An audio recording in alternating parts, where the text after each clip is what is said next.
और जो खबर है मतलब बड़ी तकलीफ होती है कि पाकिस्तान में जिधर हर बिजनेस दिन ब दिन नीचे आता नजर आ रहा है, हर इंडस्ट्री दिन ब दिन नीचे नजर आती आ रही है, वहां पे एक इंडस्ट्री पाकिस्तान की ऐसी है जो पूरी दुनिया में दिन ब दिन ग्रो हो रही है, और वो इंडस्ट्री है बैगिंग इंडस्ट्री। जी हाँ, ये मजाक की बात नहीं है, बिल्कुल सीरियसली बात कर रहा हूँ। $42 बिलियन की पाकिस्तान के जो बैगर्स हैं उनकी इंडस्ट्री पूरी एक इंडस्ट्री पाकिस्तान में खासी थ्राइव कर रही है, जिसके ऊपर शायद बहुत से लोगों का ध्यान गया भी ना हो, और उस इंडस्ट्री का नाम है बैगिंग इंडस्ट्री, यानी कि भीख मांगने की इंडस्ट्री।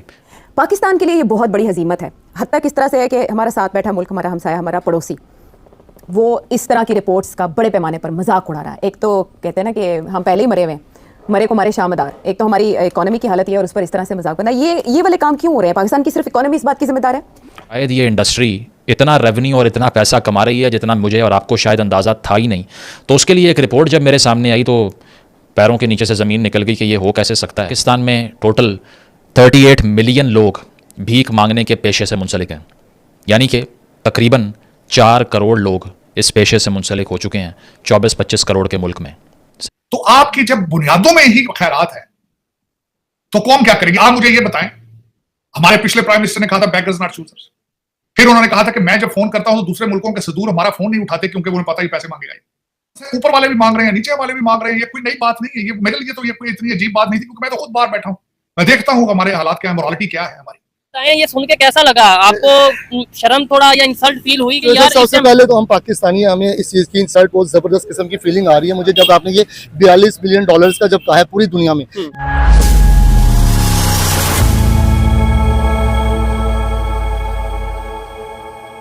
नमस्कार दोस्तों, वो पाकिस्तान जो पूरी दुनिया में अब तक आतंकवादियों के सबसे बड़े एक्सपोर्टर के तौर पर कुख्यात था, लेकिन अब पूरी दुनिया में भिखारियों का सबसे बड़ा एक्सपोर्टर बन चुका है। पाकिस्तान में भीख मांगना अब एक पेशा बन चुका है। पाकिस्तान के कराची, इस्लामाबाद से लेकर छोटे कस्बों तक में भीख मांगने के धंधे चल रहे हैं। हर गली मोहल्ले में भिखारी बैठे दिखते हैं। गलती भिखारियों की भी नहीं है। जब पाकिस्तान की हुकूमत ही सबसे बड़ी भिखारी बन चुकी हो तो आवाम के हाथ में कटोरा होना तो बनता है। लेकिन अब पाकिस्तान की हुकूमतों को भिखारियों से भी समस्या है। पाकिस्तान में पंजाब कैबिनेट ने भीख मंगवाने के धंधे को गैर जमानती अपराध बना दिया है। भिखारियों का गैंग चलाने वालों को 3 साल की सजा का प्रावधान किया गया है। दोस्तों, आपको वो तस्वीरें याद होगी जब सऊदी अरब में पाकिस्तानियों को भीख मांगते देखा गया था, जो हज यात्रा के बहाने वहां पहुंचे थे और सड़क पर बैठकर भीख मांग रहे थे। लेकिन सिर्फ सऊदी अरब ही नहीं, इराक, ईरान और यहाँ तक कि जापान में भी पाकिस्तानी भिखारी पहुंच चुके हैं और पाकिस्तान को शर्मिंदा कर रहे हैं। पिछले 2.5 वर्षों के दौरान विदेश में पकड़े गए 90% भिखारी पाकिस्तान मूल के थे। 44,000 से ज्यादा पाकिस्तानी भिखारियों को दूसरे देशों ने वापस भेजा है। पाकिस्तान सरकार ने 2,000 से ज्यादा भिखारियों के पासपोर्ट 7 साल के लिए ब्लॉक कर दिए हैं। इनमें वो एजेंट भी शामिल है जो विदेश में भीख मंगवाने का काम करते हैं। कभी आतंकवादियों का देश कहा जाने वाला पाकिस्तान आज भिखारियों का देश बन चुका है। पाकिस्तान में भीख मांग कर लोग अमीर हो रहे हैं। अभी जून में लाहौर पुलिस ने एक भिखारी को पकड़ा जिसके पास से 5 लाख रुपए कैश मिला और एक पासपोर्ट भी मिला जिस पर सऊदी अरब का वीजा लगा हुआ था, वो भी वैलिड। पहले जैसे पाकिस्तान से पूरी दुनिया में आतंकवादी एक्सपोर्ट होते थे, वैसे ही अब भिखारी एक्सपोर्ट हो रहे हैं। चाहे पाकिस्तान की आवाम हो या सरकार, जिसके लिए भीख मांगना चॉइस नहीं बल्कि मजबूरी बन चुकी है। चलिए दोस्तों, इसी पर आगे पाकिस्तानी मीडिया के रिएक्शन देखते हैं। पाकिस्तान के लिए, पाकिस्तान की आवाम के लिए बहुत ही एक अजीब और गरीब किस्म की खबर है कि पाकिस्तान में जिधर हर बिजनेस दिन ब दिन नीचे आता नजर आ रहा है, हर इंडस्ट्री दिन ब दिन नीचे नजर आती आ रही है, वहां पे एक इंडस्ट्री पाकिस्तान की ऐसी है जो पूरी दुनिया में दिन ब दिन ग्रो हो रही है, और वो इंडस्ट्री है बैगिंग इंडस्ट्री। जी हाँ, ये मजाक की बात नहीं है, बिल्कुल सीरियसली बात कर रहा हूँ। $42 बिलियन की पाकिस्तान के जो बैगर्स हैं उनकी इंडस्ट्री पूरी दुनिया में, चाहे वो पाकिस्तान में भीख मांग रहे हैं या पाकिस्तान से जाके सऊदी अरेबिया में, ईरान में, यूरोप में, दुनिया के किसी भी कंट्री में जाके भीख मांग रहे हैं। $42 बिलियन से प्लस की ये इंडस्ट्री बन चुकी है। मुझे ये बताएं, ये ये सुन के कैसा लगा आपको? शर्म थोड़ा या इंसल्ट फील हुई कि तो यार सबसे पहले तो हम पाकिस्तानी हैं, हमें इस चीज़ की इंसल्ट बहुत ज़बरदस्त किस्म की फीलिंग आ रही है मुझे जब आपने ये 42 बिलियन डॉलर्स का जब कहा है पूरी दुनिया में। ये एक बहुत बड़ा बिजनेस है और डू मंडे का मुकाम भी हम सब के लिए बैकिंग है।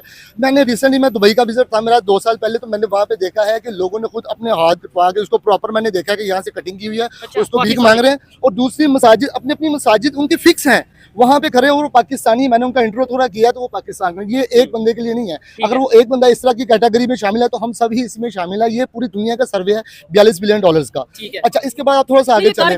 देखिए इनके हमारे पास यहाँ पे इस मुल्क में इस टाइम जो बेरोजगारी का जो आलम है ना, मैं कुछ इस तरह के इस लेवल के लोगों को जानता हूँ जो बेचारे 25-30 हज़ार की जॉब करने वाले लोग हैं और घर नहीं चल पा रहे उनके, वो अब कह रहे हैं कि हम इस तरफ चले जाते हैं जहाँ से 60-70 हज़ार रुपए कमाए जाते हैं, चलो घर का तो सिस्टम चलेगा, लेकिन ये एक शरई लिहाज से और एक लिहाज से ये गलत है। पाकिस्तान की बदनामी वाली बात है। और ये वाकई में जो एक आम पाकिस्तान में लेबर चल रही है, जो यानी कह लें कि सेल्समैन है, उसकी ऑलमोस्ट सैलरी 30,000, 35,000, 40,000 के राउंड अबाउट है, लेकिन ये पाकिस्तान के अंदर जो बैगर हैं वो लाख के करीब कमा रहे हैं। जी बिल्कुल, मैं कुछ इस तरह के लोगों को भी जानता हूँ जो इशारों पे होते हैं और एक दूसरे से उनकी लड़ाई हो जाती है। भाईजान कोई नया बंदा आ जाए ना वहाँ पे, अच्छा ये एक सिस्टम नहीं है, इनके पीछे पूरा एक गैंग है, इनके सर है, इनको बिल्कुल इनकी वॉच कर रहे होते हैं वो सारा दिन। और ये मैंने खुद इस चीज को देखा है कि जो लोग आते हैं थर्सडे को बहुत ज्यादा लोग होते हैं, लेकिन रेगुलर ही लोग बहुत आ रहे हैं। आप क्या कहना चाहेंगे इस हवाले से भाईजान? क्या समझते हैं पाकिस्तान के जो मौजूदा सूरत हाल है, महंगाई को लेके, हमारे जो पुलिस के अदारे हैं या ओवरऑल जो यहाँ पे सिस्टम चल रहा है, क्यों नहीं कंट्रोल करता नजर आ रहा? बेकारियों को क्यों नहीं पकड़ते? ये जो कह रहे हैं बिल्कुल ठीक कह रहे हैं। अच्छा, अब उसमें कोई गुंजाइश नहीं कहने की, यकीन करें अब तो बिल्कुल ना परेशानी है, इसके अलावा कुछ भी नहीं है। मुआशी तौर पर पाकिस्तान पर यह तनकीद की जाती है कि पहले रोज़ से हमने कारखाने नहीं लगाए, ना हमारी कोई मसनूआत थी, ना हमने कुछ एक्सपोर्ट किया, ना इंडिजिनस किसी इंडस्ट्री को प्रमोट किया। तो आज इसको गलत साबित करते हैं। उसकी वजह है कि एक इंडस्ट्री पाकिस्तान में खासी थ्राइव कर रही है, जिसके ऊपर शायद बहुत से लोगों का ध्यान गया भी ना हो, और उस इंडस्ट्री का नाम है बैगिंग इंडस्ट्री, यानी कि भीख मांगने की इंडस्ट्री, भीख मांगने की फैक्ट्रियाँ। मीडिया पे डॉक्टर शाजिया नामी एक खातून के इंटरव्यूज़ भी मौजूद हैं, जिसने ये कहा कि मेरी एक फैमिली में शादी हुई जिनका बड़ा लग्जेरियस लाइफस्टाइल था। They used to live in massive mansions और बड़ी बड़ी गाड़ियाँ थी उनके पास। तो मुझे कभी समझ नहीं आई कि वो करते क्या हैं। तो एक दिन मुझे आइडिया हुआ कि वो सब बैगिंग का एक नेटवर्क चला रहे हैं, भीख मांगने का। ये वो कहानियाँ हैं जिससे अंदाज़ा होता है कि शायद ये इंडस्ट्री इतना रेवेन्यू और इतना पैसा कमा रही है जितना मुझे और आपको शायद अंदाज़ा था ही नहीं। तो उसके लिए एक रिपोर्ट जब मेरे सामने आई तो पैरों के नीचे से ज़मीन निकल गई कि ये हो कैसे सकता है। दोबारा कंफर्म किया तो डॉन ने भी ये रिपोर्ट छापी हुई थी, जो पाकिस्तान का सबसे क्रेडिबल इंग्लिश पेपर्स में से एक है। रिपोर्ट के मुताबिक पाकिस्तान में टोटल 38 मिलियन लोग भीख मांगने के पेशे से मुंसलिक हैं, यानी कि तकरीबन 4 करोड़ लोग इस पेशे से मुंसलिक हो चुके हैं 24-25 करोड़ के मुल्क में। सही है।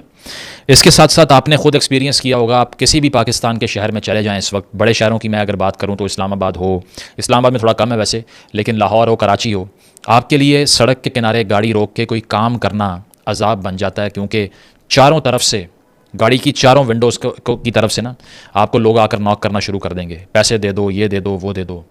सिग्नल पे रोकोगे अजाब बन जाएगी ज़िंदगी। कोई गाड़ी में बैठ के कोई बात कर रहा है, कोई कॉल कर रहा है, पैसेंजर, ड्राइवर नहीं, उसके लिए अजाब बन जाएगा कि गाड़ी नॉक होती जा रही है। तो ये इतने बड़े नंबर में इनके नेटवर्क्स फैल चुके हैं कि पाकिस्तानी लोग मुझसे इत्तफाक करेंगे कि ये दर्द सर बन चुका है, ठीक है। और उसकी वजह ये नंबर है कि अगर 4 करोड़ के करीब लोग ये काम कर रहे हैं तो इसका मतलब है they are everywhere and out of control as well. साथ साथ ये कि पर डे कलेक्शन इस रिपोर्ट के मुताबिक, यानी कि भिखारी एक दिन में कितना पैसा कमा लेते हैं मुख्तलिफ शहरों से, इसका डाटा ये बताता है कि सबसे ज़्यादा नोट जो छाप रहा है ना भिखारी पाकिस्तान में, वो कराची में है। 2,000 रुपये एक दिन की एक बैगर की कलेक्शन है, यानी कि महीने का 60,000 रुपये कमाता है वो, ठीक है। This is more than many engineers in this country and many MPhil scholars in this country, जिनकी पहली तनख्वाह भी इतनी नहीं होती माशाल्लाह। जय हिंद दोस्तों, स्वागत है आपका आपके YouTube चैनल जय हिंद पर। वीडियो को लाइक और चैनल को सब्सक्राइब जरूर करें और हम आपके लिए पाकिस्तानी मीडिया के एक से बढ़कर एक लेटेस्ट वीडियो लाते रहेंगे।